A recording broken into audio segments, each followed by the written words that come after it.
சிறிய Delhi T-Rex. Dino அப்படிங்கிற கிராமத்துல எல்லா டைனோசர்களும் பெருசாகவும் ரொம்ப சத்தமானவங்களாகவும் வலிமையானவர்களாகவும் இருந்தாங்க. ஆனா டில்லி அப்படிங்கிற ஒரு டீரெக்ஸ் மட்டும் வித்தியாசமானவ. அவ ரொம்ப சிறியவளா இருந்தா. மற்ற டைனோசர்கள் டில்லிய பார்த்து சிரிச்சாங்க. இங்க இருக்கிற டீரெக்ஸ்லயே நீ ரொம்ப சின்ன டீரெக்ஸ் அப்படின்னு அவங்க கேலி பண்ணாங்க. டில்லி மற்றவர்கள மாதிரி கர்ஜிக்க முயற்சி பண்ணா. ஆனா அவளது கர்ஜனை ஒரு சின்ன சத்தம் தான் வந்தது. அவ பலமா நடக்க முயன்றா. ஆனா அவளோட பாதங்கள் மெதுவா தான் ஒலிச்சுது. ஆனா டில்லி தனது சிறியதான தன்மை தனித்துவமா இருக்கலாம் அப்படின்னு நம்பினா. ஒரு நாள் டைனோ கிராமத்தை பெரிய புயல் தாக்கியது.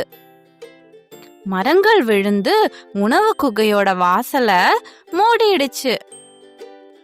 எங்களால உள்ள போக முடியல அப்படின்னு பெரிய டைனோசர்கள்லாம் அழுதாங்க. நாங்க ரொம்ப பெரியவங்க அப்படின்னு சாப்பாடு எடுக்க முடியாம கவலையோட எல்லாரும் இருந்தாங்க. டில்லி உடனே அங்க வந்து குகையோட சின்ன வழியில மெதுவாக உள்ள போனா. எல்லாருக்கும் தேவையான பழங்கள் மற்றும் இலைகளை வெளியே தள்ளிவிட்டா.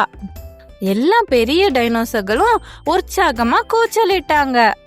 சிறிய டில்லி டீரெக்ஸுக்கு வாழ்த்துக்கள். அந்த நாள்ல இருந்து எல்லாரும் அவளோட உருவத்தை பத்தி கிண்டல் பண்ணி சிரிக்கவே இல்ல.